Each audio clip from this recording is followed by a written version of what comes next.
Hey guys, welcome to today's Vehicle Visionary. Today, thanks to my friends at Holmes Honda here in Shreveport, Louisiana, we're going to take a look at this 2021 Honda Passport.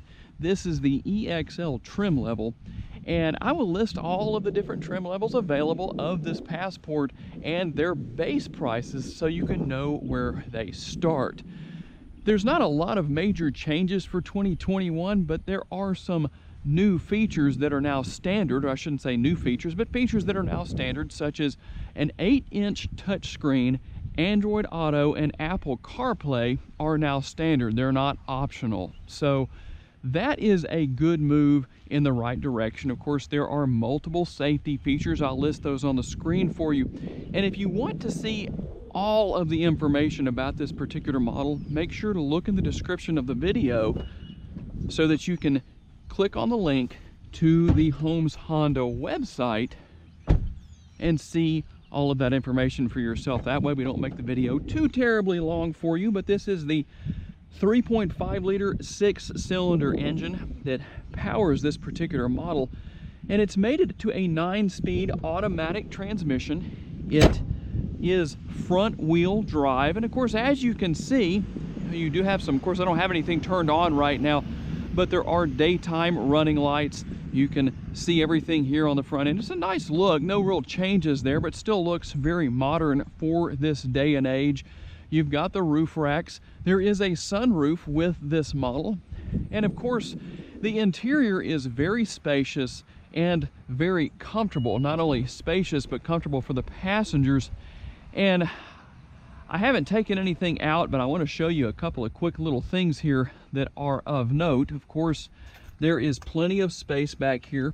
Here you have a 12-volt power outlet right there, and you can lower the rear seats to maximize your cargo space with the buttons I just pushed right there.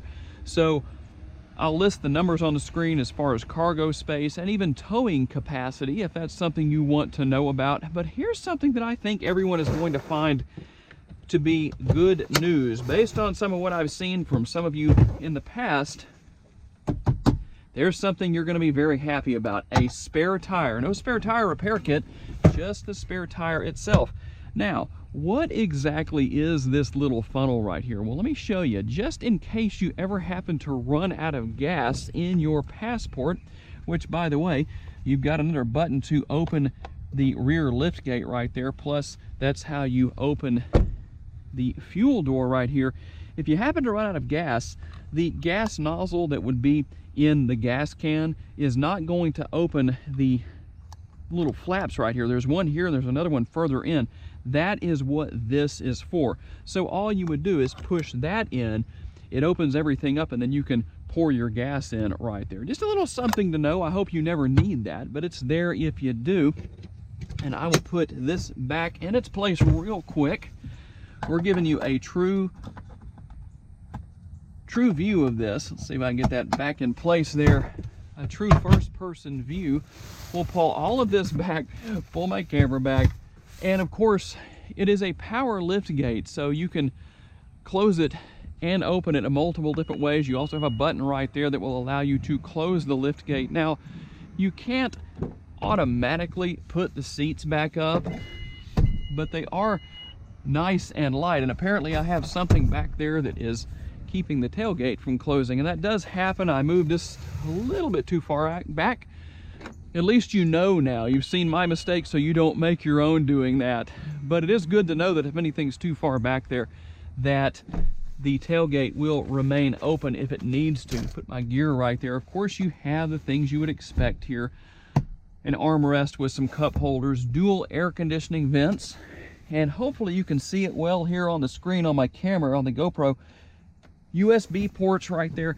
A lot of nice little storage spaces here. You've got the dual pockets on the back seats. You can fit, well, whatever you want to in there, whatever will fit. Door bends right here. You've got dual cup holders, so that's very, very helpful. And I'll give you a good view of the front seat here. Let me move my little lunch bag here into the back here, and we'll hop into the front seat here in just a second and take a look around. As I said, there is the sunroof. Not a panoramic sunroof, but who knows, maybe we'll see that coming sometime in the near future. Now before I hop in, here is one of the other features here, at least on this particular model. You've got a little step there. This is not a vehicle that's really high off the ground, so that's not necessarily something that's required, but it's there if you need it. Of course, all of your buttons for your power windows and door locks and seat memory, all that kind of stuff here. And you will control your left and right side mirrors as far as setting however you want those to be set up right there. Of course, you've got econ mode if you want to use that. And here's something that you might notice. You don't have an electronic parking brake, just an old-fashioned foot brake there, or parking brake I should say, that you just push with your foot and then release it with your foot as well. And there's the release for the hood if you ever need that. Push button start, you hop inside, you're just going to hold the brake and turn that on, and here you can watch. Hopefully you've got a good view of the dashboard. No major changes in these areas, but still it looks modern, it looks very nice. Steering wheel mounted controls, and you can go through a lot of different information here. Hopefully you can see that. Let me make sure that you can see this okay, and be able to see what's going on there, so I can surf through all of this. It's kind of the advantage of using the GoPro. So as you can see, there's quite a bit of information, a lot of things you can change there. Of course, you can go back if you want to. You've got the home button there. Everything you're probably used to here. You can turn some of your features on and off as far as the safety features go and all that kind of stuff. Dual zone climate control. There's the 8-inch touchscreen. I got something very interesting I'm going to show you in just a minute on that touchscreen that you might not know about. Dual zone climate control, everything there is very easy. Of course, if you want to, you can sync those together. There's your cup holders. The push button shifter right here, of course, park, reverse, neutral. You've got drive and sport mode. You've got shifter paddles right here if you want to drive in sport mode and have a little fun with that. You also have snow mode, so if you want to use that, you can. And as you can see, you've got normal or snow. And then if I put it into drive, it's got the D right there for drive, or the S for sport. Put it back in park. Of course, you've got your 12-volt power outlet, another USB port right there. You've got your heated seats on the driver and passenger side here, and a reasonable amount of cargo or storage space, I should say here. Another 12-volt power outlet and another USB port. Definitely not hurting for those items. That's very nice to see that. So let me kind of lean forward a little bit here and try and give you a good view of this. Of course, like I said, Android Auto, Apple CarPlay are now standard. Those aren't things you have to pay extra for. And everything you would expect to have here. You've got phone, you've got, of course, all of your settings right there. You can go through a lot of different settings here. Just click on whatever you want and make the changes you want to. Of course, you've got back, or you can just go home. And everything you would expect there as far as the trip information. If I can get that to click on that, we'll go back. I'm not going to cover every single thing, but here's something that I want to show you. Of course, you can go back and forth between the two screens right there. But let's just say there was something you wanted to change. Maybe you wanted phone to be in a different location. Hold that down. Whoops, you know what? That did not work the way it was supposed to. Let's try that one more time. And you can actually move that. See what I just did right there? I held it down too long the first time. And then if you want to move it back, of course, it's actually very easy. You don't have to hold it down for long, as you could see right there. I'll change where settings is. And I think you can move these even to the next screen. Let's see here if we want to do that. Yes, you can.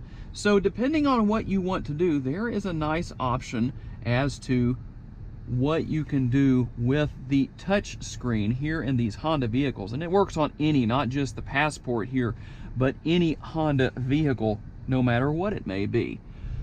Okay guys, let's do a quick little test drive. Before we get too far into this, I want to remind all of you, I know we still have about 20,000 subscribers to go, but the sooner we get there, the sooner one of you will have a chance to win a gift card from Amazon for $250. That's right.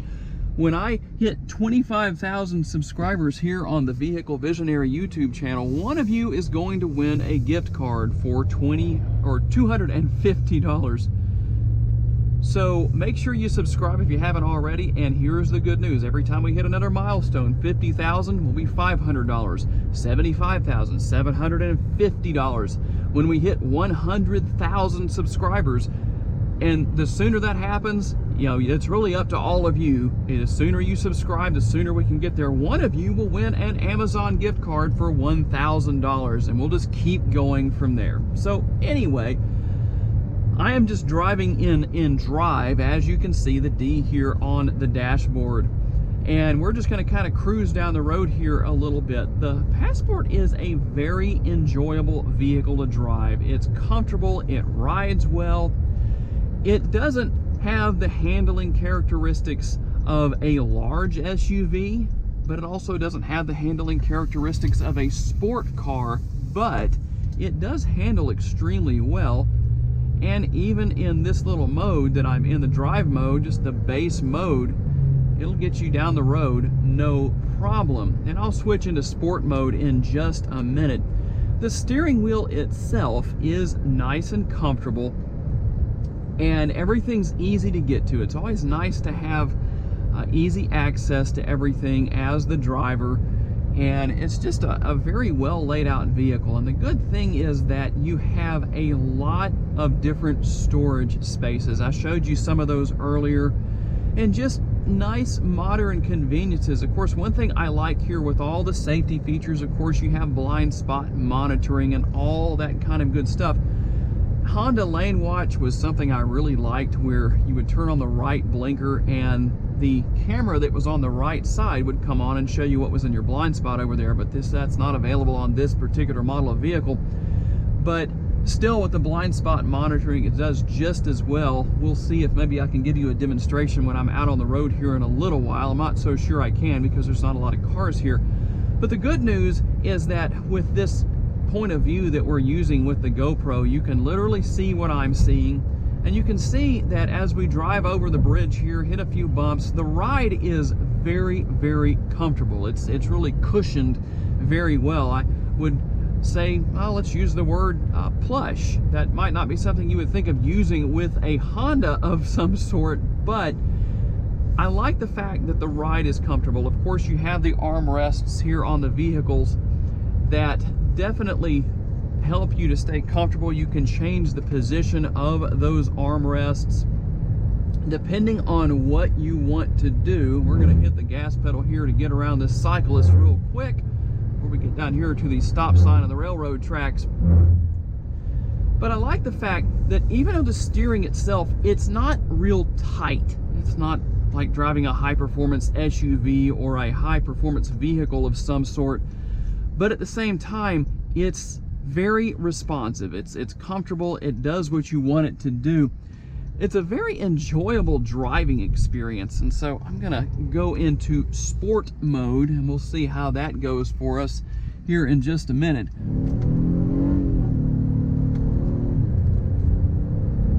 So let's see here. One thing I am noticing is that as I shift with the shifter paddles, it's not instantly responsive, but at the same time, I don't think that's really a big deal. I mean, if you're looking for a Passport, the fact that the shifter paddles aren't, you know, super quick to respond to the touch, I don't think that's a deal breaker.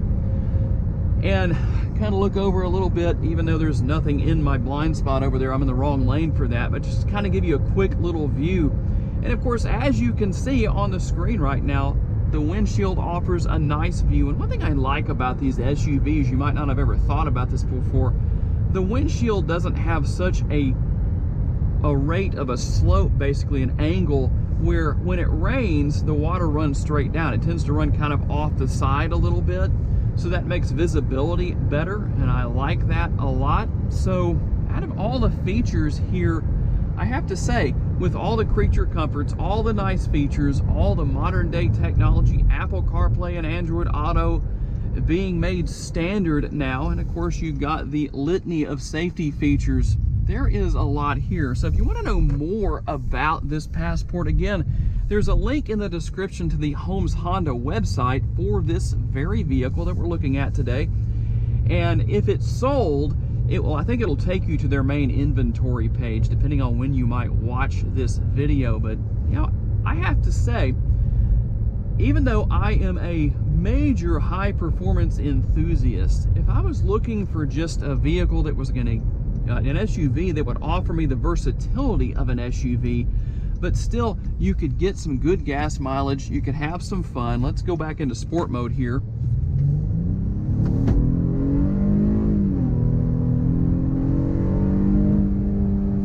And as you can see right there, it's actually decently fast in sport mode. It's, again, not super high performance, but again, it's not super low on horsepower either. I mean, you stop and think about this. Many years ago, there were sports cars that were making around 200 horsepower, or maybe around 250, 260 horsepower out of, say, a V8. And this is making more than those did back then. And while it's not geared to accelerate super fast, the good news about that little acceleration pull that I just did right there, when you're in a situation where you're merging into high-speed traffic on the interstate, or maybe you need to go around slow-moving traffic as quickly as you can on a 2-lane road like this, there's nobody around to go around, but if there were, it wouldn't be a problem. I wouldn't be afraid to get out there and go around somebody, because I know this Passport's not going to let me down because of a lack of horsepower and take its time getting around them. So ultimately, let's just go over this real quick. And I'm not going to do any kind of a Tom score or anything like that, but I have to say very high marks for number 1, comfort. Number 2, usability. I mean, this is a very versatile little SUV. Even though it's front wheel drive, not all wheel drive, you know, not a big deal. It's going to get you around just fine, especially if you live in a climate, an environment where it snows a lot. Front wheel drive obviously being better than rear wheel drive, so that's going to help you there. Of course, I'm sure you'll take on snow tires and things like that if you get enough of that. But the acceleration is good, and I like the storage space available. A lot of unique little spaces and little nooks and crannies and all that good stuff. And I know from what a lot of you have said in my previous videos, it has a spare tire. So if you ever happen to get a flat and either you want to change it yourself or have someone change it for you, call AAA or whatever, at least that's there. You don't have to worry about the spare tire repair kit. And not that that's a bad thing to have, but I know if it was me, I'd prefer the spare tire. So anyway, that's our time with the 2021 model of the Honda Passport. Not a lot of big changes, but the few changes that there are for this year are very positive, with the addition of Apple CarPlay and Android Auto being made standard. So always make sure to tell me, guys, what you want to see me feature here on Vehicle Visionary. Honestly, it is a situation where I have not been able to get my foot into the door at every single dealership yet. But what that will help me to do, let's say it's a place I haven't been able to get my foot in yet, I can go and show the general manager your comment and say, hey, somebody wants me to make a video featuring one of your vehicles. That might actually help me out some. So tell me what you want to see on Vehicle Visionary, guys, and I will do everything I can to make that happen for you. I appreciate your time, and of course my friends at Holmes Honda, always appreciate those guys for loaning me these vehicles. I look forward to seeing you in my next video.